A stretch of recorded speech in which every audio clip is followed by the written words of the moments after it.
شریعت اسلامیہ کے اندر مصیبتوں سے گھبرا کر موت کی تمنا کرنا منع ہے۔ کوئی شخص کسی مشکل میں ہے، بیماری میں ہے، تکلیف میں ہے، دکھ میں ہے، تو موت کی تمنا کرے کہ اس بیماری سے تو مر جاؤں تو اچھا ہے، تو یہ منع ہے اس کے لیے۔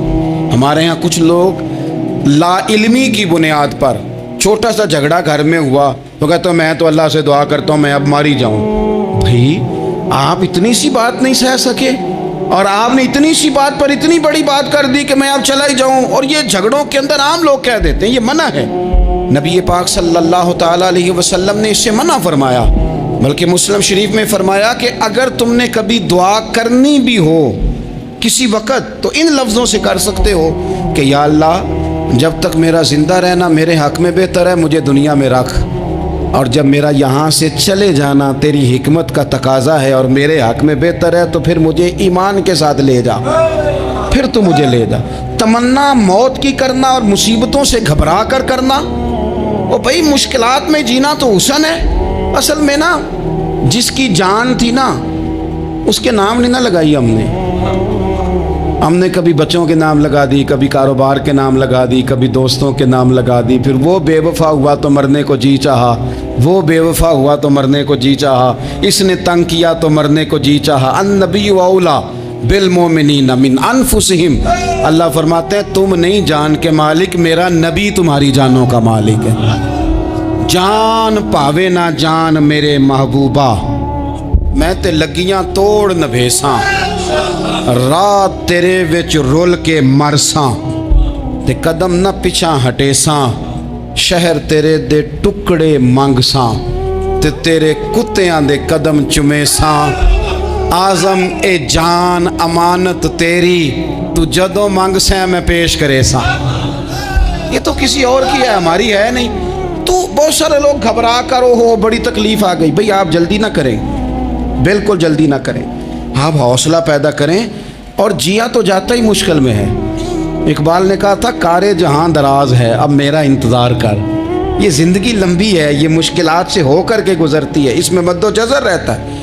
تو شریعت اسلامیہ میں منع ہے موت کی تمنا کرنا، موت کی خواہش کرنا، بلکہ نبی پاک صلی اللہ تعالیٰ علیہ وسلم نے تو یہاں تک ارشاد فرمایا کہ تم موت کی تمنا نہ کرو، اس لیے کہ اگر تم برے ہو اور زندہ ہو تو ہو سکتا ہے زندگی میں اللہ تمہیں توبہ کی توفیق دے دے، اور اگر تم اچھے ہو تو پھر بھی موت کی تمنا نہ کرو، اس لیے کہ اچھے ہو تو تمہاری اچھائی میں روز برکت ہی ہو رہی ہے، لوگوں کو فائدہ ہی ہو رہا ہے، خیر ہی بٹ رہی ہے۔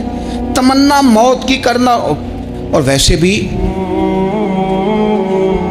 نہ ہم اپنی مرضی سے یہاں آئے ہیں اور نہ مرضی سے جانے کی کوشش کرنی چاہیے معاذ، نہ اپنی مرضی آئے ہیں نہ اپنی مرضی سے کوئی مرنے کی کوشش کرے گا تو خودکشی حرام ہے، اور رب رسول کی مرضی سے مرے گا تو وہ شہادت ہے، وہ اس طرح کی شہادت ہے کہ جس میں کہا مردہ کہنا ہی نہیں یہ تو زندہ ہے، اس لیے کہ میرے نام پہ مر گیا ہے۔ تو موت کی تمنا کرنا یا اس طرح کا رویہ منع ہے۔ البتہ یہ جو یہود کا کام تھا، ان کا جو لہجہ تھا، اللہ فرماتے ہیں یہ تو ہزار سال عمر مانگتے ہیں تو جانا ہی نہیں چاہتے۔ کچھ لوگ لمبی عمر کے حریص ہوتے ہیں، اس کی وجہ یہ ہوتی ہے کہ آخرت کے لیے کام نہیں کیا، آخرت پر اس طرح کا یقین نہیں، اس طرح کا مزاج نہیں، دنیا داری کا مزاج بن گیا، بہت سارا مال جمع کر لیا، بڑے بنگلے بنائے، اتنی مشکل دنیا داری کٹھی کی، اب چھوڑ کے مر جائیں۔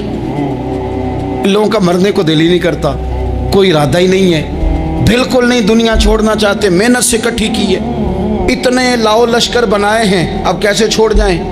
کچھ لوگ ایسے ہیں جنہوں نے گٹھڑی باندھ کے رکھی ہوئی ہے، ان کو زیادہ ویٹ نہیں کرنا پڑتا، اس لیے کہ انہوں نے کوئی سامان بوکی نہیں کرایا، تو جو ہے ہینڈ کیری ہے، اس لیے لوگ انتظار کرتے رہیں گے اور جناب بلال حبشی جنت میں پہنچ بھی جائیں گے۔ ابھی میزان عمل لگا ہوگا لیکن حضرت ابو ذر غفاری جنت میں ٹہلتے ہوئے نظر آ رہے ہوں گے۔ لوگوں نے جمع نہیں نہ کیا، جتنا مال زیادہ اتنی چیکنگ بھی اس کی زیادہ، جتنے بیگ زیادہ ایئرپورٹ پہ اتنا انتظار بھی زیادہ۔ ہینڈ کیری والے کو کوئی مسئلہ اسی کسے دے کچھ بھی نہ لگ دے تے نہ کوئی ساڈا دردی، بھئی مال کا ہے کا تو حساب کا ہے کا۔ مولا علی شیر خدا کرم اللہ تعالی وجہہ الکریم سے کسی نے کہا ہم گنجائشیں تلاش کرتے ہیں نا، اور شریعت کی گنجائش اختیار کرنے میں حرج بھی کوئی نہیں ہوتا. شریعت گنجائش دیتی ہے, مال جائز ہو آپ کو تو آپ اس کو استعمال کریں, بڑا مکان بنائیں, بڑی جائیداد خریدیں, بڑی گاڑی میں سفر کریں, مہنگا موبائل خریدیں, اچھے کپڑے پہنیں, کوئی منع نہیں کرتا. لیکن جو حضور کا مزاج ہے, جو سرکار نے اپنے لیے پسند کیا, وہ یہ ہے کہ سویرے روٹی کھانی ہے, شام کو فاقہ کرنا ہے. تو حضرت مولا علی شیر خدا کرم اللہ تعالی وجہ الکریم سے کسی نے کہا کہ چلو جائز پیسے اکٹھے کر لیں, جائز تو جمع کرنا منع نہیں. تو حضرت علی کی باتیں بڑی حکمتوں والی تھی نا, تو ایک جملے میں انہوں نے کئی جواب دے دیے. کہنے لگے میاں مال حرام ہو تو عذاب ہوتا ہے, حلال ہو تو حساب ہوتا ہے, لہٰذا ہم دونوں کام ہی نہیں کرتے, نہ ادھر جاتے ہیں نہ ادھر جاتے ہیں. جمع کرنے کی حاجت کیا ہے؟ دنیا اتنی سجا لینا, اتنی سوار لینا. بڑا ٹھنڈا اے سی چلتا ہے ہمارے کمروں میں, کھلی آنکھوں سے لوگ بستر سے اٹھ نہیں پاتے, آنکھیں کھل گئی ہیں, الارم بج گیا ہے, لیکن وہ بہت مزے کی پسند کی روٹی رات کھائی تھی, اپنی مرضی کا کھانا کھایا تھا, پیٹ بھر کے کھایا تھا, مرضی کے مشروبات پیے تھے, ٹھنڈے کمرے میں آرام ہے, کھل گئی ہے آنکھ, موٹے الارم نے آواز دیا اٹھو. لیکن یہ غفلت ہے نا, دنیا جمع کر لی ہے نا ساری. میں آپ کو صحیح بتاتا ہوں, اگر یہ ساری آسانیاں نہ ہوں, دقتیں ہوں, تو کچھ رات کو ہمیں تھوڑا پسینہ بھی آئے تو بار بار آنکھ کھلے. یہ مچھر کبھی نہ سونے دے تو بار بار آنکھ کھلے. یہ تن آرام پسند نہ ہوں تو کچھ اٹھیں, کچھ رات کو گرمیوں کی چھوٹی راتوں میں بھی تہجد پڑھی جا سکے. لیکن اقبال کہتے ہیں لہو مجھ کو رلاتی ہے جوانوں کی تن آسانی. یہ تن آسان ہو گئے, مزاج نہیں رہا ہمارا, ہمیں آرام چاہیے, سکون چاہیے. آپ یقین کریں کبھی کبھی میں حیران ہوتا ہوں, رونا آتا ہے اپنی اگلی نسل پر, رونا آتا ہے, رونا آتا ہے. یعنی بچے مدرسے میں پڑھنے والے, چونکہ وہ اے سی والے گھر سے اٹھ کے آتے ہیں, مدرسے میں پڑھنے والے بچے کہتے ہیں جناب وہ کچھ گرمی زیادہ ہے تو میری کچھ طبیعت برداشت نہیں کرتی, تو میری اماں نے کہا تھا 4 چھٹیاں لے لو, کہ موسم ٹھیک ہو جائے گا تو پھر سے تعلیم ہو جائے گی. تو غور سے چہرے دیکھتے ہیں تو ہم کہتے ہیں یار اگر کل کو ہمیں جہاد پہ جانا پڑا تو ہم لوگ جائیں گے, ہم میدانوں میں نکلیں گے, ہم وہ لوگ ہیں جو سختیاں برداشت کریں گے. یہ والے لوگ ہیں جو میدان میں جائیں گے, جو 1 منٹ کے لیے اتنی دنیا جمع کر لی, مرنے کو جی نہیں چاہ رہا. حضرت شاہ فرید الدین عطار رحمۃ اللہ علیہ کہتے ہیں میں بڑا مہنگا کاروبار کرتا تھا, عطر بیچتا تھا. مہنگا کاروبار ہے نا, عرب شریف کے اندر آپ جائیں تو جہاں سونے والی دکان ہوتی ہے اس کے ساتھ خوشبو والی دکان ہوتی ہے. مکہ مکرمہ میں دیکھ لیں, مسجد نبوی میں دیکھ لیں, مہنگا کاروبار ہے. اور اب میرا بزنس تھا, کاروبار تھا. تو آپ فرماتے ہیں کہ ایک دن ایک بزرگ آ گئے, انہوں نے ایک شیشی دیکھی, خوشبو سونگی, دوسری, تیسری, چوتھی. اچھے سیل مین آگے بڑھ کے خود کہتے ہیں آپ کو کیا چاہیے. میں نے بھی کہا بابا جی کیا چاہیے مجھے بتائیں, کیا دیکھ رہے ہیں؟ تو بابا جی بڑے دھیمے, ٹھنڈے اور حوصلے والے لہجے میں کہنے لگے پتر دیکھ رہا ہوں تیری جان بڑی مشکل سے نکلے. تو میں نے کہا وہ کیوں؟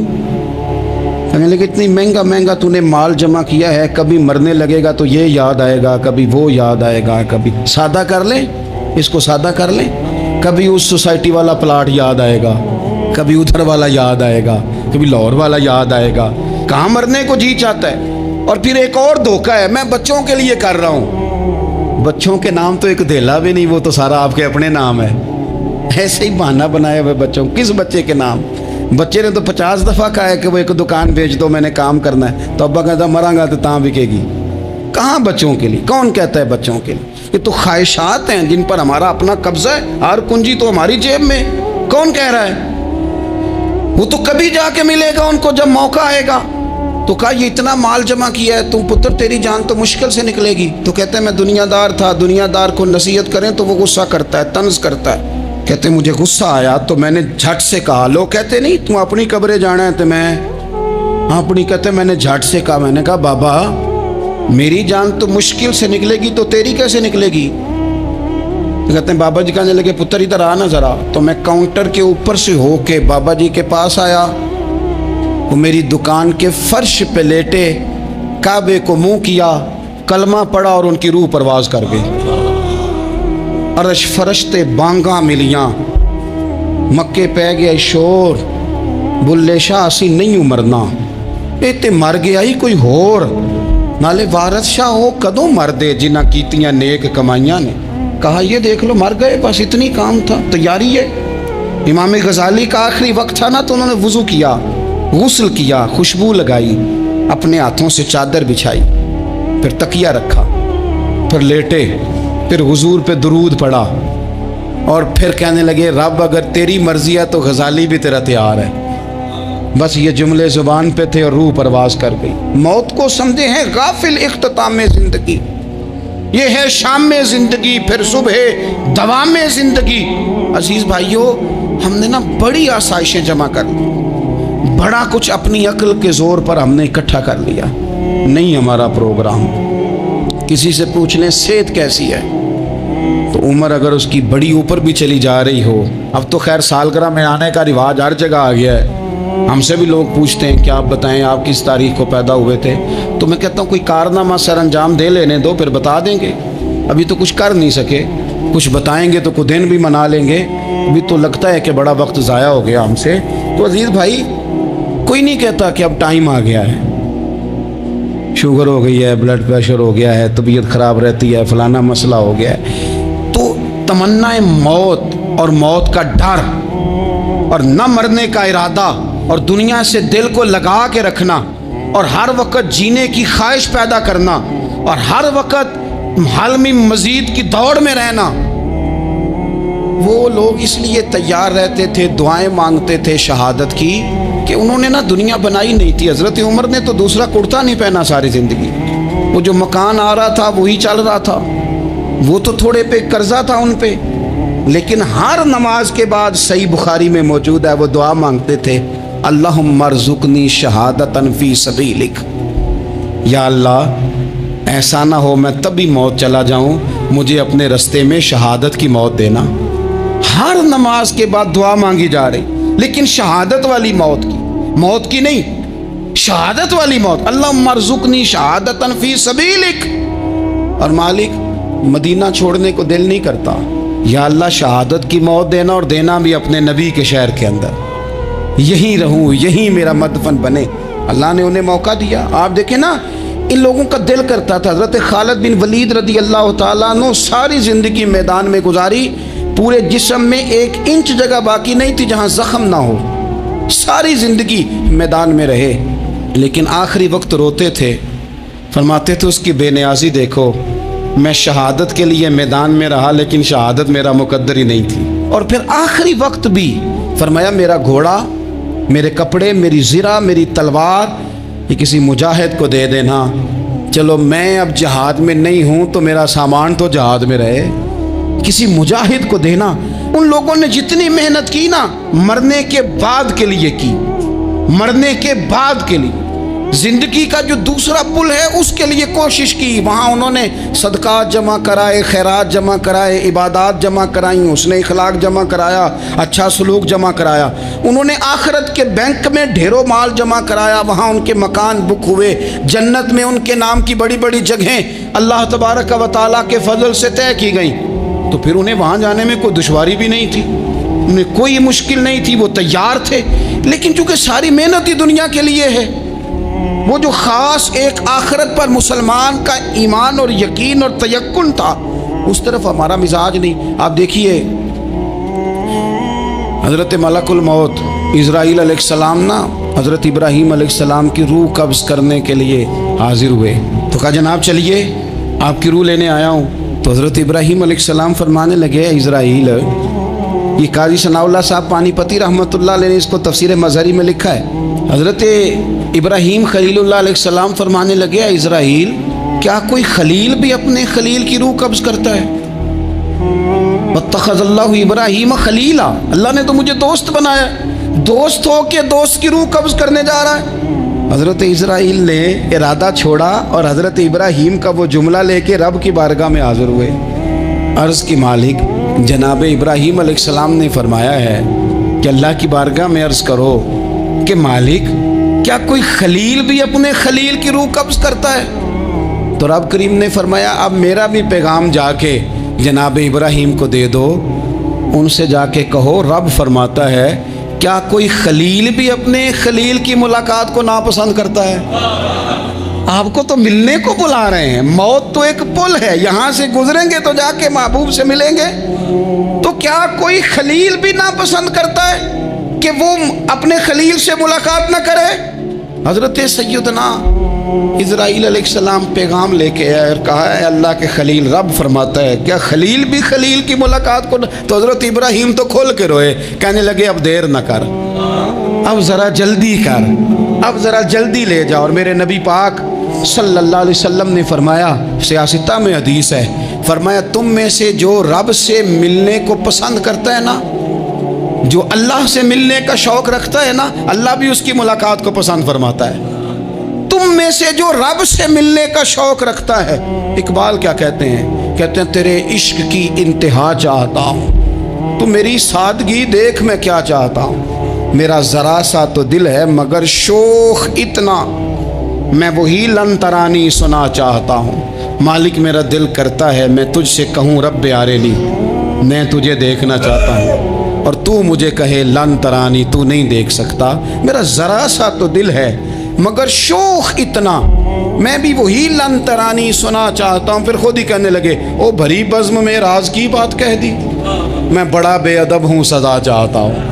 یہ تو سب کو بتانے والی بات ہی نہیں تھی جو میں نے بتا دی. بھری بزم میں راز کی بات کہ بڑا بے ادب ہوں سزا چاہتا ہوں. نبی کریم علیہ السلام نے فرمایا تم میں سے جو رب کی ملاقات کا شوق رکھتا ہے نا, اللہ بھی اس کی ملاقات کو پسند فرماتا ہے. اور فرمایا تم میں سے جس کا رب سے ملنے کا شوق نہیں نا, اللہ بھی اس کی ملاقات کو پسند نہیں فرماتا. یہ سیاستہ میں حدیث ہے.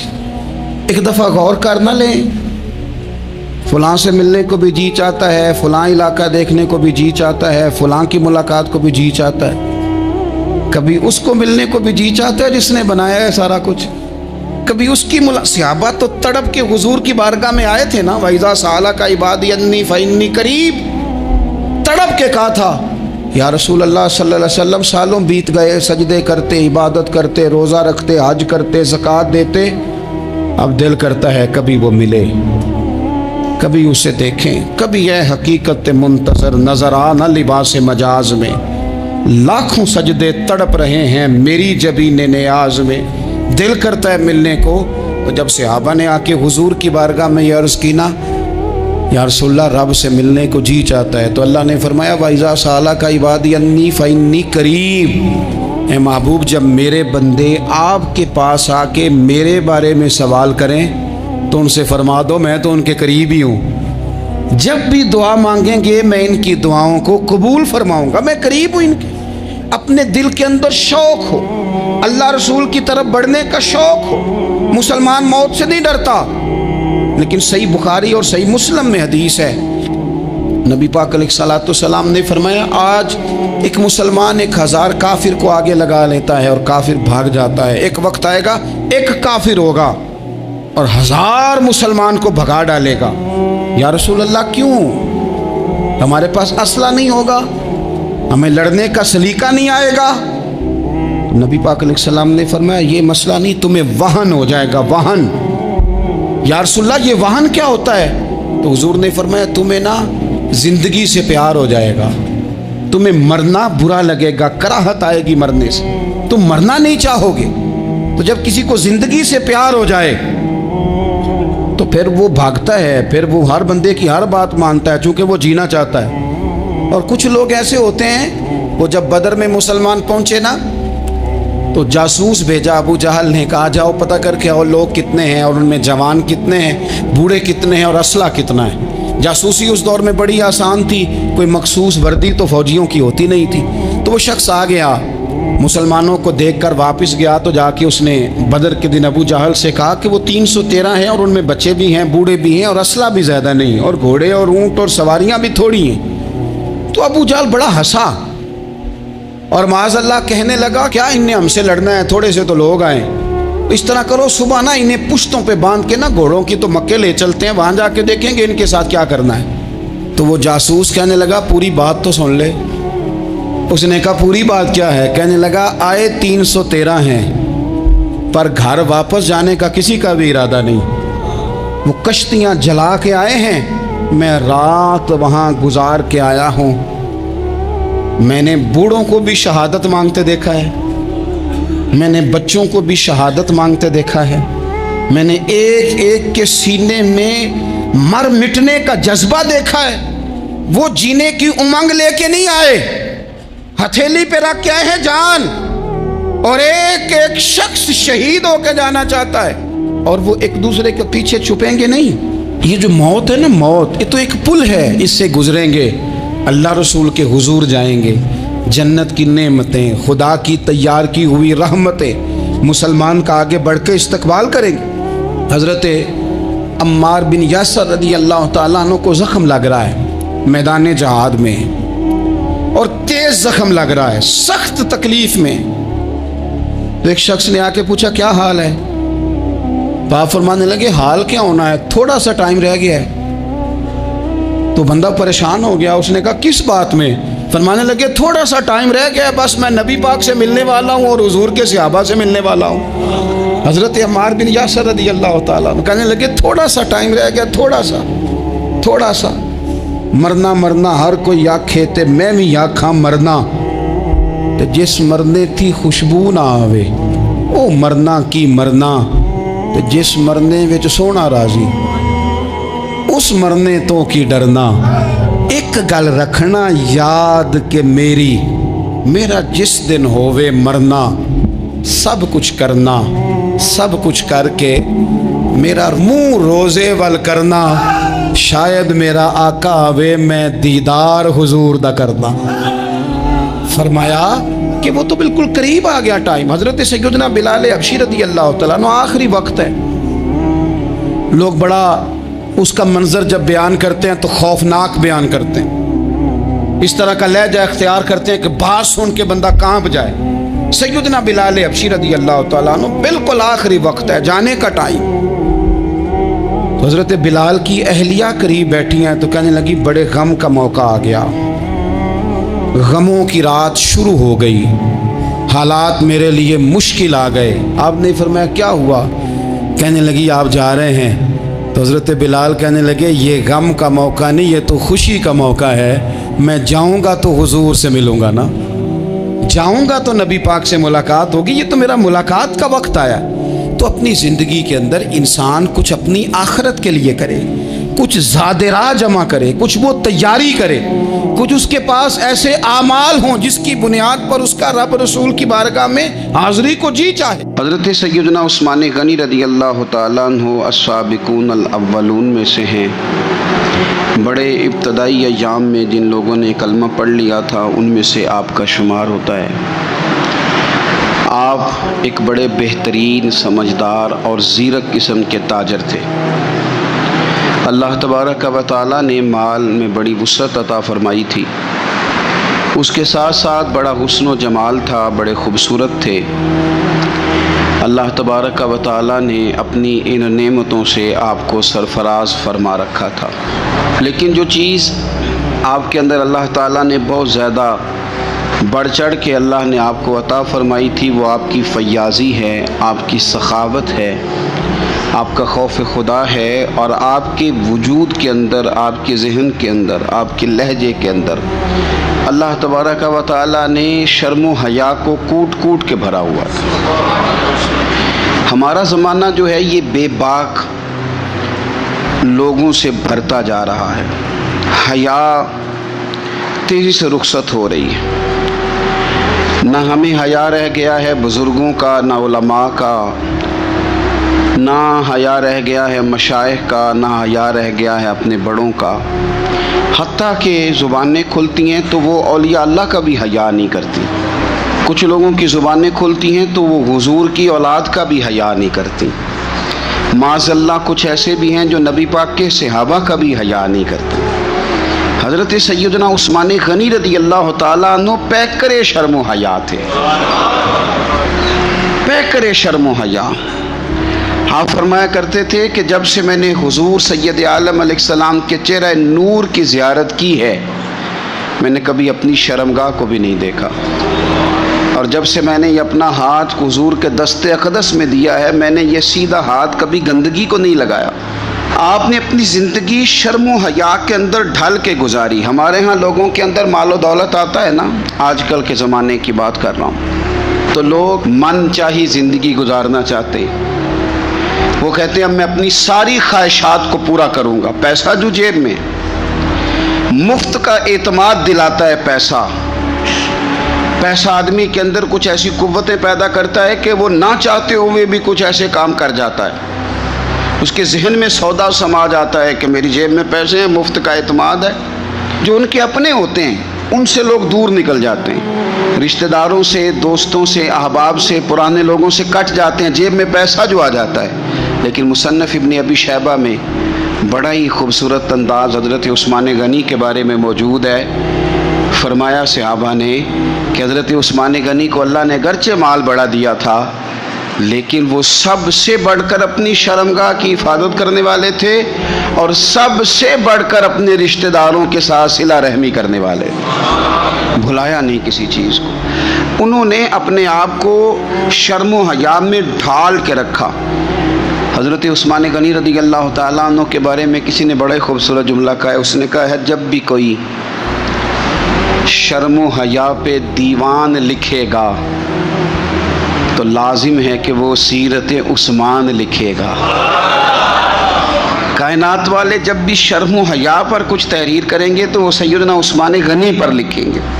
مزاج میں شرم، مزاج میں حیا، طبیعت کے اندر اللہ تبارک و تعالیٰ نے ان کی یہ خوبصورتی رکھی۔ بندہ جو چیزیں بیان کرتا ہے، جن کو آگے وہ جن کا ابلاغ کرتا ہے، یقینی سی بات ہوتی ہے کہ ان چیزوں سے اسے بڑا پیار ہوتا ہے، تو وہ چیزیں وہ دوسروں تک بھی پہنچاتا ہے۔ حضرت عثمان غنی رضی اللہ تعالیٰ عنہ نے نبی رحمت صلی اللہ علیہ وسلم سے کچھ چیزیں لے کر امت کو پہنچائیں۔ کچھ روایات ہیں حضرت عثمان غنی کی، آپ کی کچھ مرویات ہیں جو ہماری تربیت کے لیے، ہماری اصلاح کے لیے بڑی ضروری ہیں۔ پہلی بات، حضرت عثمان غنی رضی اللہ تعالیٰ عنہ ہم تک پہنچاتے ہیں، فرماتے ہیں میں نے رسول پاک صلی اللہ تعالیٰ علیہ وسلم سے اپنے کانوں سے سنا ہے، میرے کریم نے فرمایا تھا جو اس بات کا یقین رکھتا ہو کہ نماز برحق اور واجب ہے، فرمایا رب اس بندے کو جنت میں داخل فرمائے گا۔ اگر یقین کامل حاصل ہو جائے کہ نماز میرے اوپر ضروری ہے اور میں نے وقت پہ پڑھنی ہے اور میں نے اس کو ادا کرنا ہے، نماز کے ساتھ دلچسپی۔ اپنا حضرت عثمان غنی کا حال یہ تھا کہ عشاء کی نماز کے بعد وہ مصلی پہ کھڑے ہوتے تھے، 2 رکعتوں کی نیت باندھتے تھے، 15 سپارے ایک رکعت میں پڑھ دیا کرتے تھے، 15 دوسری رکعت میں پڑھ دیا کرتے تھے۔ لوگوں کی توجہ دلا رہے ہیں عبادت پہ۔ حضرت سیدنا عمر فاروق رضی اللہ تعالیٰ عنہ کا وصال ہو گیا۔ حضرت عثمان غنی رضی اللہ تعالیٰ عنہ بعد میں جب امیر المومنین بنے تو آپ نے حضرت عمر کی ایک بیوہ کے ساتھ نکاح کیا، تو وہ خاتون عرض کرنے لگیں کہ آپ نے میرے ساتھ نکاح کیا ہے، میں تو اب بڑھاپے کی حالت میں ہوں، کوئی خدمت نہیں کر سکتی، میرے ساتھ نکاح کرنا۔ تو حضرت عثمان غنی فرمانے لگے میں نے کسی ضرورت کے تحت نکاح نہیں کیا، میں نے مسجد میں تو عمر فاروق کو دیکھا ہے، حرم کعبہ میں بھی دیکھا ہے، میدان جہاد میں بھی دیکھا ہے، میں تم سے نکاح اس لیے کیا ہے کہ مجھے بتاؤ عمر اپنے گھر کی 4 دیواری کے اندر اپنے رب کو کیسے راضی کیا کرتے تھے۔ ان کا جو رات مصلی پہ بیٹھنے کا طریقہ تھا، تلاوت قرآن مجید کا جو انداز تھا، میں وہ سیکھنا چاہتا ہوں۔ عبادت کے ساتھ خاص شغف سیدنا عثمان غنی ذو النورین رضی اللہ تعالیٰ عنہ کا۔ حضور نے فرمایا تھا نماز میری آنکھوں کی ٹھنڈک ہے۔ میرے بھائیوں، اپنی نماز کی حفاظت کریں۔ حفاظت سے مراد یہ ہے کہ کسی نماز کو ضائع نہ ہونے دیں، نماز اپنے وقت پر ادا کریں، اور آپ جتنا نماز سے پیچھے ہٹیں گے نا، یعنی ہمارے ایک بزرگ تھے، وہ فرمایا کرتے تھے کہ جس طرح سکول سے ایک چھٹی کر لیں تو اگلے دن جانے کو دل نہیں نہ کرتا، اسی طرح اگر ایک نماز کسی نے چھوڑ دی تو اگلی نماز خود بخود اس کی سستی میں گزر جائے گی۔ آپ جتنا نماز کے قریب جاؤ گے، جتنا اس سے محبت کرو گے، اتنا نماز کی طرف آپ کی توجہ بڑھ جائے گی۔ اللہ تبارک و تعالیٰ نے مسلمان کو زندگی میں بھی بڑا اعزاز دیا ہے، مومن کی بڑی شان ہے، مومن کا بڑا مقام ہے۔ کنتم خیر امت، یہ بہترین لوگ ہیں